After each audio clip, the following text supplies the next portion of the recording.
النعاس أمنة منه وينزل عليكم من السماء ماء ليطهركم به ويذهب عنكم رجز الشيطان وليربط على قلوبكم ويثبت به الأقدام ويوحي ربك إلى الملائكة أني معكم فثبتوا الذين آمنوا سألقي في قلوب الذين كفروا الرعب فاضربوا فوق الأعناق واضربوا منهم كل بنان ذلك بأنهم شاقوا الله ورسوله ومن يشاقق الله ورسوله فإن الله شديد العقاب ذلكم فذوقوه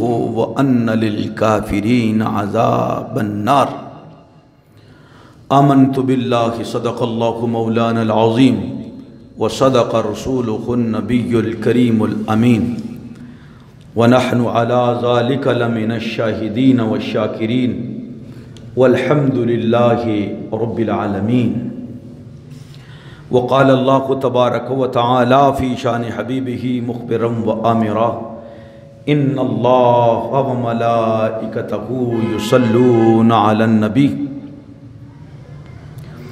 يا أيها الذين آمنوا صلوا عليه وسلموا تسليما الصلاة والسلام عليك يا سيدي يا رسول الله وعلى آلك وأصحابك يا سيدي يا حبيب الله الصلاة والسلام عليك يا سيدي يا رسول الله وعلى آلك وأصحابك يا سيدي يا خاتم النبيين الصلاة والسلام عليك يا سيدي يا رسول الله وعلى آلك وأصحابك يا سيدي يا رحمة للعالمين الصلاة والسلام عليك يا سيدي يا رسول الله وعلى آلك وأصحابك يا سيدي يا خاتم النبيين الصلاة والسلام عليك يا سيدي يا رحمة للعالمين الصلاة والسلام عليك يا سيدي يا شفيع المذنبين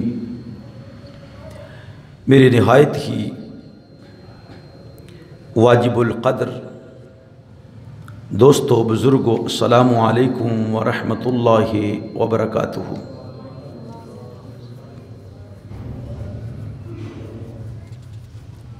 یہ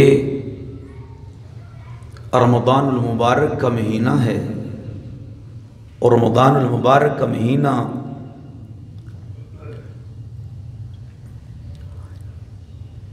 وہ مہینہ ہے کہ جس میں اللہ نے ہمیں قرآن عطا فرمایا۔ رمضان کا مہینہ وہ مہینہ ہے جس میں ہمیں اللہ رب العزت نے پاکستان عطا فرمایا۔ رمضان کا وہ مہینہ ہے کہ جس میں حق و باطل کا پہلا معرکہ ہوا تو اللہ تعالیٰ نے واضح فتح مسلمانوں کو عطا فرمائی۔ رمضان المبارک کا مہینہ وہ مہینہ ہے کہ ہمارے آقا مولا تاجدار طیبہ و بطحہ جناب رسالت مآب محمد عربی صلی اللہ علیہ وآلہ وسلم کو اللہ تعالیٰ نے بہت بڑی نصرت سے نوازا کہ مکہ المکرمہ فتح ہوا تھا۔ تو یہ رمضان المبارک کا دوسرا جمعۃ المبارک ہے، تو میں انشاءاللہ آج آپ حضرات کے سامنے غزوہ بدر کے چیدہ واقعات تھوڑے وقت کے اندر آپ لوگوں کے سامنے بیان کرنے والا ہوں۔ اللہ تعالیٰ سے دعا کرتا ہوں کہ اللہ تعالیٰ حق گوئی و بے باکی کی توفیق نصیب فرمائے۔ میری نہایت ہی واجب القدر دوستوں اور بزرگوں، حضور سید دو جہان صلی اللہ تعالیٰ علیہ وآلہ وسلم اور کفار مکہ کے درمیان یہ پہلی جنگ ہے جس کو غزوہ بدر کہا جاتا ہے۔ بڑی علمی بحث انشاءاللہ تعالیٰ کروں گا، ویسے تقریری انداز نہیں اپناؤں گا کہ آپ لوگوں کو چاہیے کہ سمجھ آتی جائے یہ جنگ ہوئی کیوں. تو جلدی سے 5 منٹ کے اندر اس کی وجوہات سن لیں کہ یہ جنگ غزوہ بدر جو ہے وہ کیوں ہوئی تھی. حضور سید عالم صلی اللہ تعالی علیہ وآلہ وسلم کی مکی زندگی کو آپ سامنے رکھیں تو پتہ چلتا ہے کہ کفار مکہ نے اجیرن بنا رکھا تھا مسلمانوں کی زندگی کو، اور خاص طور پر غریب مسلمانوں کی زندگی کو، اور ان میں بھی خاص طور پر ان مسلمانوں کی زندگی کو جو غلام تھے یا لونڈیاں تھیں. میرے عزیز دوستو، حضور سید عالم صلی اللہ تعالی علیہ وآلہ وسلم اللہ کے حکم سے ہجرت فرما کے مدینہ طیبہ تشریف لائے تو وہاں آپ نے اسلام کی پہلی فلاحی ریاست کا قیام جو ہے وہ فرمایا. حضور سید عالم صلی اللہ علیہ وسلم خود ہیڈ آف دی اسٹیٹ بنے. یہ کفار مکہ کبھی بھی برداشت نہیں کر سکتے تھے، نہ ہی وہ منافقین جو مدینہ طیبہ میں رہ رہے تھے. میرے عزیز دوستو، رحمت کونین صلی اللہ علیہ وآلہ وسلم کی دعوت و تبلیغ کی غیر معمولی تاثیرات نے اندھیروں کو اجالوں میں بدلنا شروع کر دیا، اور مسلمان دن کے وقت بھی بڑھ رہے تھے اور رات کے وقت بھی ان کی تعداد بڑھ رہی تھی. لہٰذا نہ منافقین برداشت کر سکتے تھے، نہ کفار مکہ اس کو برداشت کر رہے تھے. رحمت دو جہاں صلی اللہ تعالی علیہ وآلہ وسلم کے صدقے سے کفر و شرک، ضلالت و گمراہی کی تاریکیاں چھٹ رہی تھی. اسلام کا اجالا ہر سو ہو رہا تھا. اسلام کا سورج جو ہے وہ اپنی نور سے اندھیروں کو بھی بکائے نور بنا رہا تھا. اور روم، ایران، عالم کفر، عالم شرک، عالم یہودیت، منافقت، سب کے ایوانوں میں زلزلہ طاری تھا کہ ایک نئی قوت اسلام کے نام پر اٹھ چکی ہے. وہ تیزی سے خطہ عرب کو اپنی لپیٹ میں لیتی جا رہی ہے. سبحان اللہ، بڑی آستہ کہہ رہے ہیں. اللہ اکبر. یہ جو سطرے میں پڑھ رہا ہوں یہ اس وقت کی بات ہے جب الحمدللہ اسلام بڑی تیزی سے پھیلنے لگا تھا. تو پھر یہ اسلام کی شوکت مسلمانوں نے اپنی نگاہوں سے دیکھی. شوکت اسلام، شوکت علامہ اقبال رحمۃ اللہ علیہ فرماتے ہیں کہ جو غلام ہوتے ہیں نا ان کی بھی ایک عید ہوتی ہے، اور ایک آزاد عاشقوں کی بھی عید ہوتی ہے. ہاں جی، غلاموں کی عید تب ہوتی ہے جب عید الفطر ہوتی ہے اور عید الاضحیٰ ہوتی ہے، وہ بھی سنت ہے. لیکن جو نہیں مانتا دین اسلام کو صحیح طریقے سے، بس نام کا مسلمان ہے، وہ بھی آتا ہے یا نہیں عید پڑھنے؟ بولے نا جی. جو رمضان کے روزے نہیں رکھتا، نماز کے نزدیک نہیں جاتا، وہ بھی تو عید پڑھنے آ جاتا ہے نا. تو جو نفس کا غلام ہے، رن غلام ہے، حکمرانوں کا غلام ہے، ٹھیک ہے جی، تنخواہ کا غلام ہے، وہ سارے ہی آ جاتے ہیں. جو نفرت رکھتا ہے شوکت اسلام سے وہ بھی آ جاتا ہے. تو اقبال کہتے ہیں کہ یہ اجتماع مسلمین کا نام جو ہے یہ عید ہے، لیکن یہ غلاموں کی عید ہے. بھئی عاشقوں کی عید کون سی ہے اقبال؟ اس نے کہا جب اللہ اسلام کو عزت عطا فرماتا ہے، نصرت مسلمانوں کی ہوتی ہے، اور واضح طور پر اسلام کی شوکت کا اظہار ہوتا ہے، وہ مسلمانوں کے لیے عید کا دن ہوتا. مسلمانوں کے لیے عید کا دن ہوتا، کیونکہ اس دن کفر کی ٹانگیں حقیقتاً کانپ رہی ہوتی ہیں کہ یہ کیا ہو رہا ہے، یہ کیا ہو رہا ہے. تو میرے عزیز دوستو، یہ آئے دن بلکہ ایک ایک لمحہ رسول اللہ صلی اللہ علیہ وسلم کے ساتھ جو مسلمانوں کا گزر رہا تھا، یہ حقیقی عید کا دن ظاہر ہو رہا تھا. بڑی تیزی سے اسلام پھیل رہا تھا۔ اللہ اکبر اللہ اکبر۔ جوں جوں وقت گزرتا جا رہا تھا، شمع رسالت کے پروانوں میں اضافہ ہوتا جا رہا تھا۔ ہادی برحق مالک کوثر، رسول برحق صاحب جود و سخا بھی ہیں اور مالک خلق عظیم بھی ہیں، لہٰذا حضور علیہ السلام جسے محبت کی نگاہ سے تک لیتے ہیں وہ رسول اللہ ہی کا ہو کر رہ جاتا ہے۔ جو شخص اسے لوٹنے آتا ہے خود لٹ جاتا ہے، جو مارنے آتا ہے نعوذ باللہ وہ خود حضور علیہ السلام کی نگاہوں کے تیروں کا نشانہ بن جاتا ہے۔ اللہ اکبر اللہ اکبر۔ جو جان لینے آتا ہے وہ خود بک جاتا ہے، وہ ایسا جمیل و حسین ہے کہ بے مثل ہے اور بے مثال ہے۔ جو ایک بار تک لیتا ہے اسی کا ہو کر رہ جاتا ہے۔ اقوام عالم سوچنے پر مجبور ہو گئیں کہ اس ریاست مدینہ کا مستقبل تو روشن اور منور، کامیاب و کامران اور تابناک ہے، تو باقیوں کا کیا بنے گا؟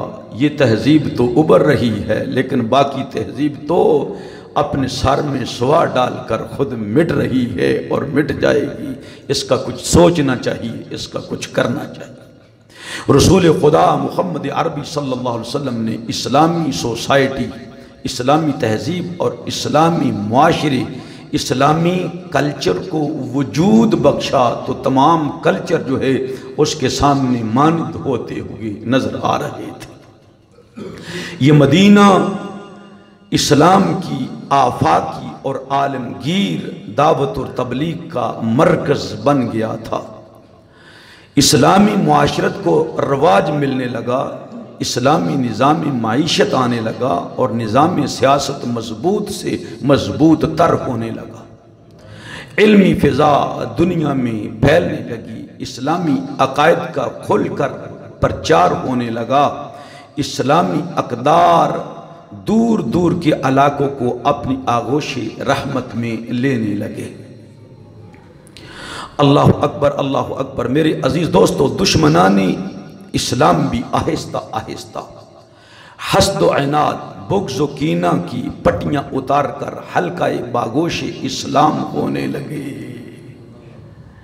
ریاست مدینہ سماجی، معاشرتی، معاشی اور اقتصادی اور سیاسی اعتبار سے مضبوط تر ہوتی جا رہی تھی۔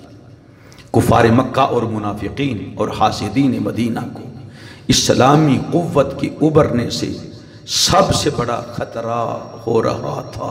ان کی سیاسی کمر ٹوٹ رہی تھی۔ اپنی بقا کے لیے اور اسلام کے چراغ کو نعوذ باللہ گل کرنے کے لیے عرب کی طاغوتی فرعونی سامراجی اور استحصالی قوت اسلامی قوت کے سامنے پہلی مرتبہ صف آرا ہوئی، دست و گریبان ہوئی۔ بدر تاریخ کا وہ معرکہ ہے جب اسلام و کفر، حق و باطل، سچ اور جھوٹ کی پہلی ٹکر ہوئی تھی۔ یہ کفار مکہ اور منافقین مدینہ یہ چاہتے تھے کہ اسلام کے چراغ کو ہم غل کر کے آئیں گے، لیکن جو مٹانے آ رہے تھے اللہ نے ان کی عزت کو مٹا دیا اور ان کی غرور و تکبر کو اللہ رب العزت نے خاک میں ملا دیا۔ میرے عزیز دوستو، اللہ تعالیٰ بہت وضاحت کے ساتھ تبصرہ فرماتا ہے غزوہ بدر کا قرآن محکم کے اندر۔ اب دیکھیں کہ آج تک چشم اقوام اس نظارے کو بھولی نہیں ہوئی ہیں، وہ یاد کر رہی ہیں کہ مٹھی پر افراد تھے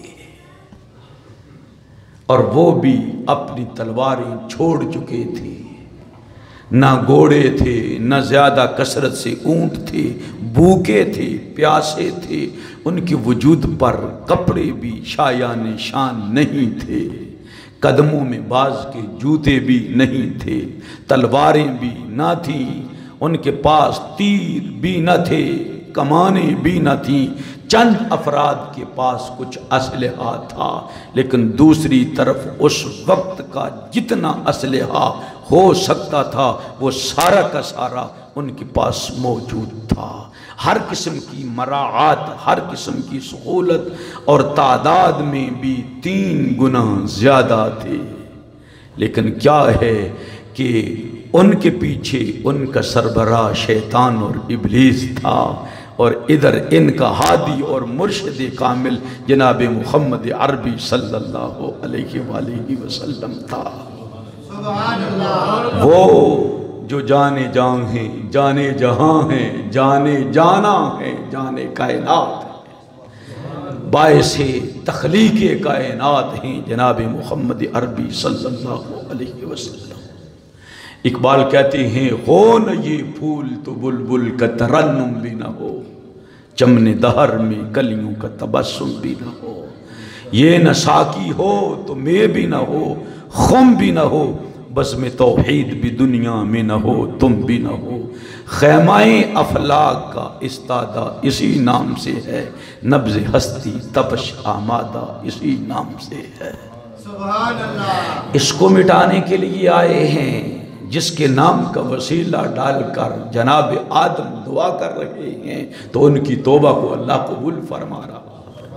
گر نام محمد را نیاورد شفیع آدم، نہ آدم یافت توبہ نہ نوح از غرق نجینا۔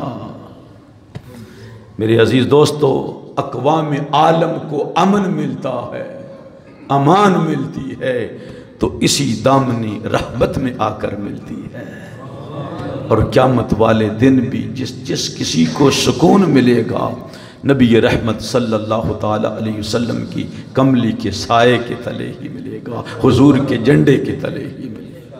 حضور علیہ السلام ارشاد فرماتے ہیں آدم و من سواہ، آدم و من سواہ تحت لوائی، قیامت والے دن صرف میرے ہی جھنڈے کا سایہ ہوگا، چاہے آدم نبی ہوں یا آدم کی ذریت ہو، جس کو بھی سایہ ملے گا میرے جھنڈے کے تلے ہی ملے گا۔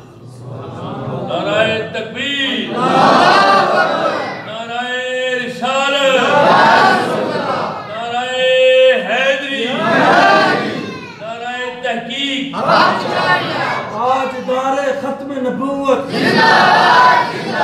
تاجدار ختم نبوت، تاجدار ختم نبوت، تاجدار ختم نبوت، من سب نبیا من سب نبیا من سب نبیا من سب نبیا لبیک لبیک لبیک یا رسول اللہ لبیک۔ یہ ایک آدمی بھی ایسا نہ رہے جس کے بازو نیچے ہوں۔ یہ تو کوئی نہیں نہ بات ہو رہی جناب کہ آپ حضور علیہ السلام کا نعرہ لگاتے ہوئے شرمائیں۔ قسم ہے اللہ رب العزت کی، قرآن کھول کر دیکھ لو، احادیث مبارکہ کھول کر دیکھ لو، قیامت والے دن جس کو بھی پناہ ملے گی رسول اللہ صلی اللہ علیہ وسلم کی شفاعت سے ہی پناہ ملے گی۔ ہر کسی کو اللہ ایک کی بخشش بھی نہیں فرمائے گا جس کو حضور علیہ السلام جس کی شفاعت نہیں فرمائیں گے۔ اس دن شرم کریں گے کوئی نہیں، بلکہ رو رو کے کہیں گے یا رسول اللہ وقت برا آ گیا ہے، بچائیں، قیامت کے سپاہیوں سے بچائیں۔ تو آج ہم شرم محسوس کر رہے ہیں، نعرہ لگانا ہے تو اس طرح لگائیں، لبیک لبیک یا رسول اللہ لبیک، لبیک لبیک یا رسول اللہ لبیک، لبیک لبیک یا رسول اللہ لبیک، لبیک لبیک یا رسول اللہ لبیک، لبیک لبیک یا رسول اللہ لبیک، لبیک لبیک یا رسول اللہ لبیک، لبیک لبیک یا۔ ارشاد فرماتا ہے وَلَقَدْ نَصَرَكُمُ اللَّهُ بِبَدْرٍ وَأَنْتُمْ أَذِلَّةٌ، جس دن تمہاری طاقت بالکل نہ ہونے کے برابر تھی، ہر لحاظ سے اس دن تمہارے اللہ نے تمہاری مدد فرمائی، جو غزوہ بدر جسے کہتے ہیں۔ میرے عزیز دوستو، جب اللہ رب العزت کی مدد آ جاتی ہے تو پھر کون ہے جو کسی کو نقصان پہنچانے والا ہوتا ہے؟ عزیزان گرامی قدر، ہوا اس طرح کہ مکے کا سردار ابو سفیان یہ شام ملک سے آ رہا تھا، سامان لے کر ایک قافلہ کی صورت میں۔ 1000 اونٹ تھے جن پر 5000 دینار تھے، جو تقریباً 262 کلو سونا بنتا تھا۔ اتنی مالیت تھی کہ ایک شہر اس پر پل سکتا تھا۔ یہ مال ساز و سامان لے کر آ رہا تھا۔ نبی پاک صلی اللہ علیہ وسلم نے صحابہ سے فرمایا کہ تم چلو تاکہ ہم اس کو قافلے کو گھیرے میں لے لیں، کیونکہ صرف 40 افراد ہیں جو اس بڑے قافلے کو لے کر جا رہے ہیں۔ اور صحابہ اکرام رضوان اللہ اجمعین خوش ہو گئے کہ 40 کو تو ہم بالکل دبوچ لیں گے، اور سارا سونا جو ہے وہ ہم مال غنیمت کے طور پر لے کر گھروں کو آ جائیں گے۔ یہ بڑا احسن مال ہے جو اللہ رب العزت ہمیں عطا فرمانے والا ہے۔ لیکن ہوا اس طرح کہ جب یہ اپنے گھروں سے باہر نکلے، میں بالکل شارٹ آپ لوگوں کے سامنے بیان کرنے لگا ہوں، تو یہ تو کسی طرح قافلہ بچ کر سمندر کے قریب سے ہوتا ہوا مکے پہنچ گیا، اور مکے والوں کو اس نے پیغام بھیج دیا تھا کہ تم جلدی ہماری مدد کو آؤ، اس لیے کہ محمد صلی اللہ علیہ وآلہ وسلم کے ساتھی جو ہیں وہ ان قریب ہمارا سارا مال و اسباب لے لیں گے اور ہمیں قتل کر دیں گے۔ اب کفار مکہ بڑے روب و دبدبا کے ساتھ کہ مسلمانوں کی یہ طاقت ہے کہ ہمارے تجارتی قافلے پر وہ دست درازی کریں، لہٰذا وہ بڑے غصے سے نکلے، اور وہ بھی 1000 کے قریب اونٹ لے کر مسلمانوں سے لڑنے کے لیے، اور گھوڑے لے کر، ساز و سامان لے کر، زرائیں لے کر، تلواریں لے کر، اس نیت سے آئے کہ ہم مسلمانوں کو نعوذ باللہ مٹا کر رکھ دیں گے۔ نبی پاک نبی رحمت صلی اللہ تعالیٰ علیہ وآلہ وسلم کو پتہ چلا کہ وہ قافلہ تو بچ کر چلا گیا ہے، اور کفار مکہ ہمارے ساتھ جنگ کرنے کے لیے تیار ہیں، اور بدر کے میدان میں انہوں نے پڑاؤ ڈال لیا ہے۔ نبی رحمت صلی اللہ تعالیٰ علیہ وآلہ وسلم نے اپنے صحابہ سے مشورہ لیا کہ تم بتاؤ، اشیرو علیہ ایہا الناس، اے لوگو مجھے مشورہ دو کہ ہمیں کیا کرنا چاہیے۔ حضرت سیدنا ابو بکر صدیق رضی اللہ تعالی عنہ اور فاروق اعظم رضی اللہ تعالی عنہ نے عرض کی، ابو بکر و عمر نے عرض کی، اے ہادی دوراں، ہمارے مال و جان اولاد سب آپ پہ قرباں، یہی ایمان ہے، ہم جان دینے سے نہیں ڈرتے، یہ سر کٹ جائے یا رہ جائے کچھ پرواہ نہیں کرتے۔ حضرت مقداد رضی اللہ تعالی عنہ کھڑے ہوئے اور عرض کی، یا رسول اللہ صلی اللہ علیہ وسلم، جب موسیٰ علیہ السلام نے اپنی قوم سے فرمایا تھا کہ اللہ کی راہ میں جہاد کرنا ہے، تو انہوں نے کہا کہ دشمن ہمارے بہت سخت ہیں، اے اللہ کے نبی ہم جہاد کے لیے نہیں جائیں گے۔ موسیٰ علیہ السلام نے فرمایا کہ اللہ نے فتح کا وعدہ فرمایا ہے، تو موسیٰ علیہ السلام کی قوم نے کہا تھا، اذهب انت وربک فقاتلا انا ہاہنا قائدون، اے موسیٰ آپ جائیں اور آپ کا رب جائیں، دونوں اللہ اور آپ دونوں جا کر کافروں سے لڑیں، اور ہم یہاں پر بیٹھ کر دیکھیں گے، جب تمہیں فتح ہو جائیں گی تو ہم فتح کا جشن میں منائیں گے۔ اے رسول صلی اللہ علیہ وسلم، ہم آپ کی قوم ہیں، ہم موسیٰ کی قوم نہیں، ہم ایسے نہیں کہیں گے، بلکہ ہم کہیں گے، یا رسول اللہ صلی اللہ علیہ وسلم، اذهب انت وربک انا معکما مقاتلون معکما مقاتلون، یا رسول اللہ آپ چلیں، آپ کا رب چلے، تم دشمنوں سے جنگ کرو اور ہم بھی آپ کے ساتھ ساتھ تلواریں نکال کر کافروں کے خلاف جنگ کریں گے۔ یا رسول اللہ صلی اللہ علیہ وسلم آپ حکم دیں تو برق الغماد تک بھی ہم آپ کے ساتھ جانے کے لیے تیار ہیں۔ نبی پاک صلی اللہ علیہ وآلہ وسلم چاہتے تھے کہ جو مہاجرین ہیں وہ تو یہ فرما رہے ہیں، عرض کر رہے ہیں، لیکن انصار جو ہیں وہ بھی کچھ بولیں۔ اتنے میں حضرت سعد بن معاذ رضی اللہ تعالیٰ عنہ کھڑے ہو گئے اور عرض کیا، میرے آقا مولا، میرے ماں باپ آپ پر قربان، ہم نے آپ کے ہاتھوں پر بیعت کی ہے، یا رسول اللہ ہم بھی آپ پر نثار ہو جائیں گے، ہماری بیویاں بھی آپ پر قربان ہو جائیں گی، یا رسول اللہ ہمارے بچے بھی آپ پر قربان ہو جائیں گے۔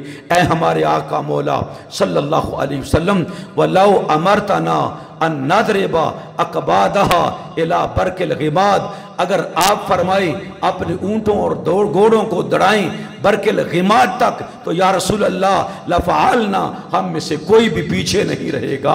آپ فرمائیں سمندروں میں کود جاؤ، ہم گھوڑے سمندروں میں دوڑانے کے لیے تیار ہیں۔ آپ فرمائیں دریاؤں میں اتر جائیں تو ہم دریاؤں کو گھوڑوں کے ساتھ عبور کرنے کے لیے تیار ہیں۔ یا رسول اللہ ہم تو آپ کے حکم کے، آپ کی انگلی کے اشارے پر چلنے والے ہیں۔ نبی پاک صلی اللہ تعالیٰ علیہ وآلہ وسلم خوش ہو گئے۔ میرے عزیز دوستو، نبی مکرم صلی اللہ تعالیٰ علیہ وآلہ وسلم نے اپنی آرمی کو، فوجیوں کو ترتیب دیا۔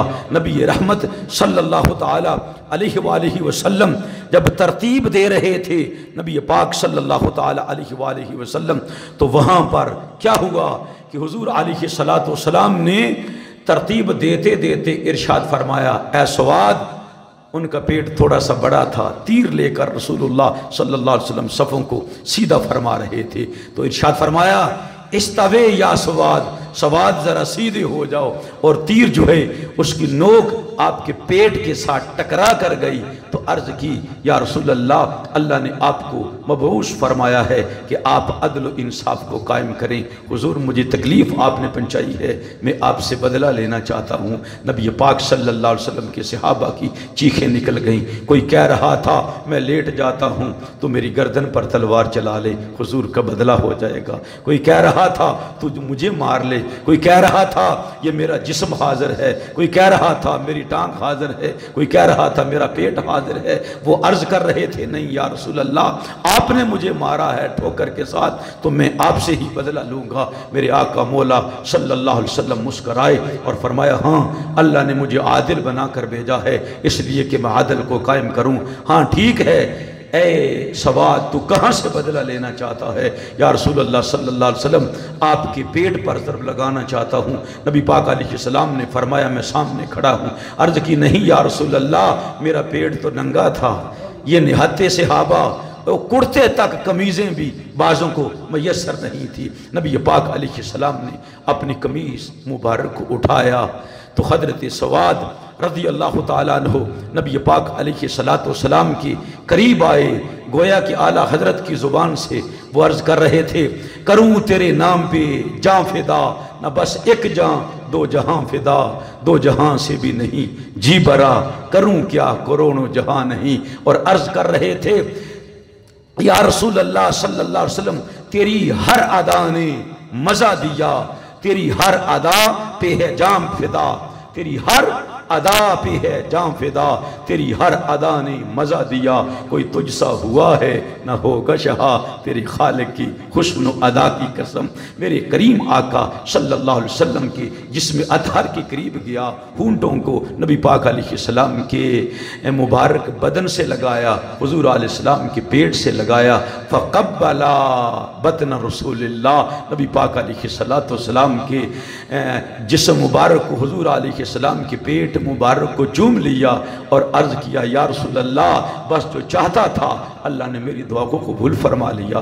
حضور علیہ السلام نے فرمایا، اے سواد یہ کیا کر رہے ہو؟ عرض کی، یا رسول اللہ، موتیں تو سامنے کھڑی ہیں، یا رسول اللہ میری تمنا تھی، یا اللہ مجھے موت آنے سے پہلے پہلے یہ کرم فرما کہ میں نبی پاک علیہ السلام کے جسم مبارک سے اپنے جسم کو مس کر لوں۔ میرے عزیز دوستو، نبی پاک علیہ السلام نے سامنے کافروں کی فوج کے سامنے اپنے صحابہ اکرام کو کھڑا کیا۔ اللہ اللہ، ادھر کیا ہوتا ہے کہ نبی پاک صلی اللہ تعالی علیہ وآلہ وسلم سے مبارزت کے لیے کفار مکہ نے پکارا۔ حضور سید عالم صلی اللہ تعالی علیہ وآلہ وسلم نے حضرت سیدنا حمزہ رضی اللہ تعالیٰ عنہ کو بھیجا، آپ نے شیبہ کو واصل جہنم کیا، اور پھر حضرت علی رضی اللہ تعالیٰ عنہ تھے، آپ نے ولید کو واصل جہنم کیا۔ حضرت عبیدہ تھے، عتبہ کے ساتھ مقابلہ ہوا تو عتبہ نے آپ رضی اللہ تعالیٰ عنہ کی ٹانگ مبارک کو کاٹ دیا۔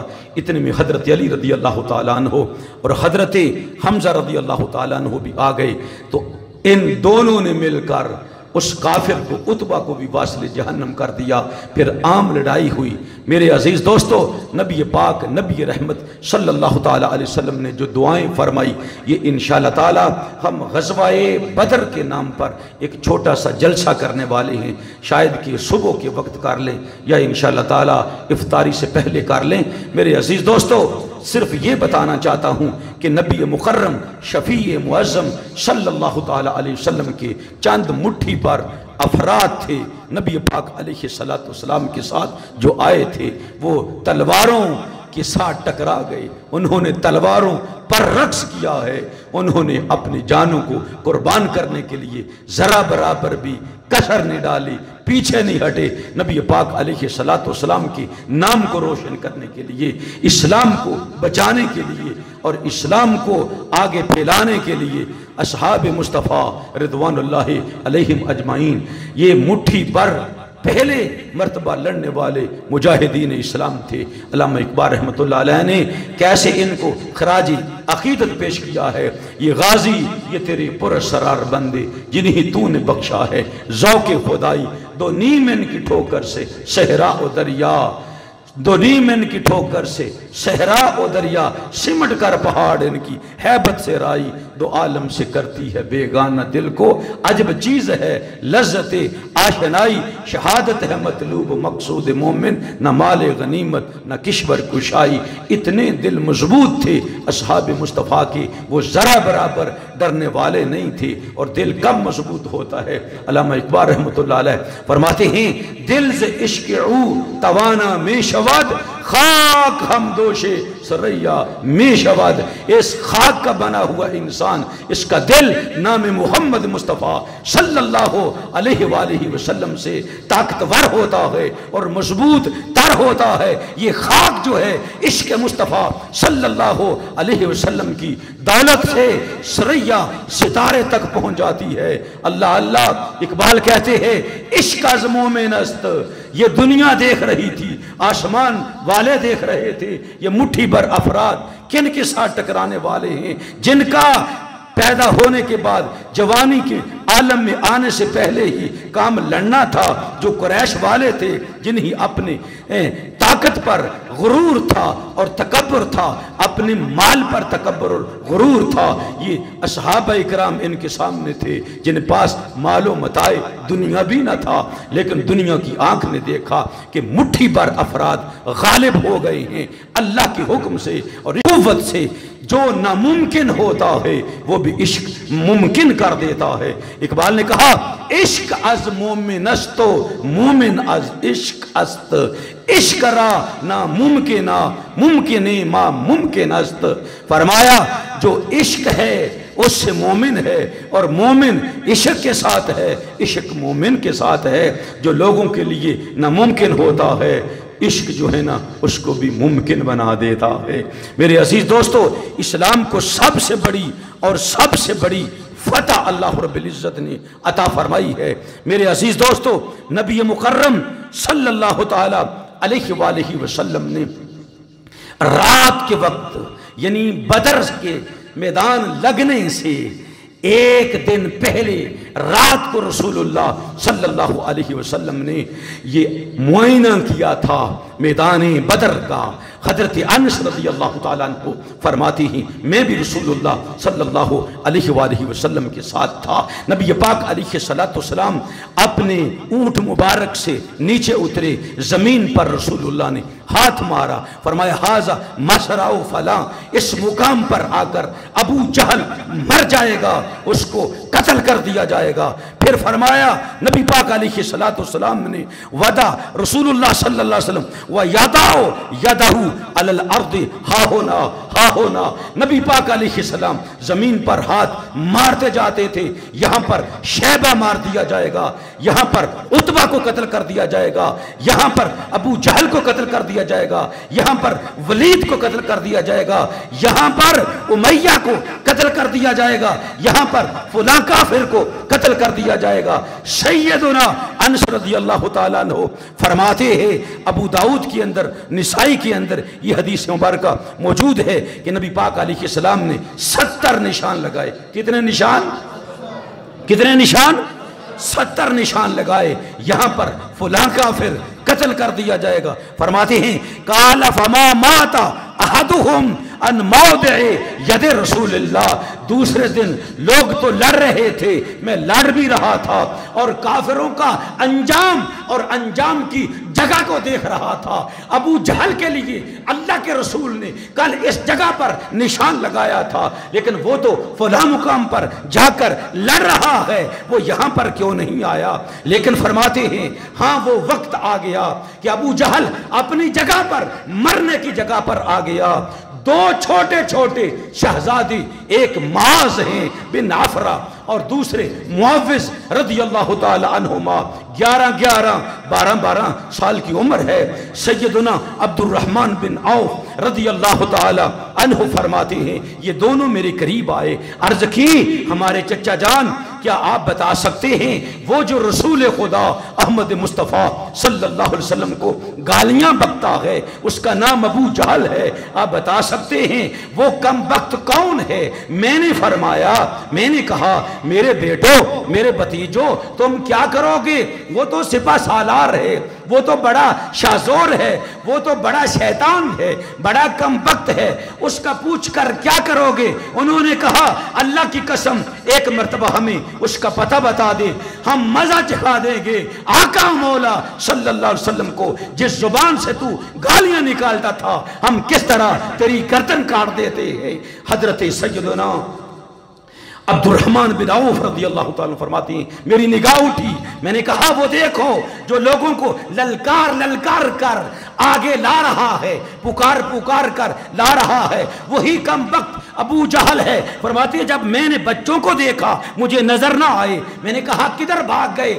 جب میں نے دوسری نگاہ مرتبہ اٹھا کر نگاہ کو دیکھا تو وہ دونوں ابو جہل کے ایک طرف تھا، دوسرا ایک طرف تھا، ننھی ننھی سی تلواریں ان کے ہاتھوں میں تھیں۔ ابو جہل کیا کر رہا تھا؟ پیچھے ہٹ جاؤ، تمہیں پتہ نہیں ہے میں سالار مکہ ہوں، میں شاہ سوار مکہ ہوں، میں قریش قبیلے سے تعلق رکھنے والا ہوں، تم چھوٹے چھوٹے بچے کہاں سے آ گئے؟ اسے پتہ ہی نہ چلا، وہ شہباز کی طرح شہباز کی قوت دکھاتے ہوئے ابو جہل کے جسم کے ساتھ چمٹ گئے ہیں، یہاں تک کہ اس نے ایک بازو کو کاٹ دیا، دوسرے بازو کو کاٹ دیا، وہ گھوڑے سے نیچے اترا، ٹکڑے ٹکڑے کر دیا اس کم وقت کی لاش کو کہ تو تھا جو ہمارے آقا مولا محمد عربی صلی اللہ علیہ وسلم کو گالیاں دے رہا تھا۔ میرے عزیز دوستو یہ آج کی بات نہیں ہے، یہ 1400 یا 1450 سال پہلے کی بات ہے کہ ننھے دو صحابہ نے بتا دیا تھا مسلمانوں، اے رسول اللہ صلی اللہ علیہ وسلم کے عاشقوں، اے حسن یار کے مت والو، اے شمع رسالت کے پروانوں، اے رسول اللہ کے امتیوں سنو، جب بھی تمہیں کوئی بدبخت نظر آئے کہ مصطفیٰ صلی اللہ علیہ وسلم کو بھونکتا ہو، من سب نبیًا فاقتلوہ، ہماری سنت کو ادا کرو، اس ظالم کو تہے تے کر کے واصل جہنم کر دو۔ سب نبیًا من سب نبیًا من سب نبیًا من سب نبیًا من سب نبیًا من سب نبیًا آپ سرکار فرماتے ہیں، سرکار انس بن مالک آپ فرماتے ہیں اللہ کی قسم 70 نشان رسول اللہ نے لگائے تھے، میں نے دوسرے دن دیکھا مجال کیا ہے کسی کافر بدبخت کی کہ ایک ذرہ برابر بھی یا ایک بالشت برابر بھی ادھر سے ادھر ہٹ کر مرے، اسی جگہ پر مرا تھا جس جگہ پر آقا مولا نے اس کے مرنے کی نشانی لگا دی ہوئی تھی۔ لہٰذا میرے دوستو، فتح جب بھی حاصل ہوتی ہے جب اللہ مدد فرماتا ہے اور عشق مصطفیٰ صلی اللہ علیہ وسلم کی دولت میسر آتی ہے۔ انشاءاللہ تعالی یہ غزوہ بدر کی احوال آپ لوگوں کو سنائیں گے، یہ ابتدا تھی جو میں نے آپ لوگوں کے سامنے بیان کی۔ اللہ تعالیٰ سے دعا کرتے ہیں اللہ رب العزت ہم سب کو وطن عزیز پاکستان کو اور اسلام کو نصرت سے نوازے، فتح عطا فرمائے۔ ایک دن اس وطن عزیز پاکستان پر بھی آئین اسلام کا جھنڈا بلند ہو، وہ شوکت اسلام کا دن ہوگا، وہ ہماری عیدوں کا دن ہوگا۔ اللہ کرے ہماری زندگی میں وہ دن آئے۔ وآخر دعوانا ان الحمدللہ رب العالمین۔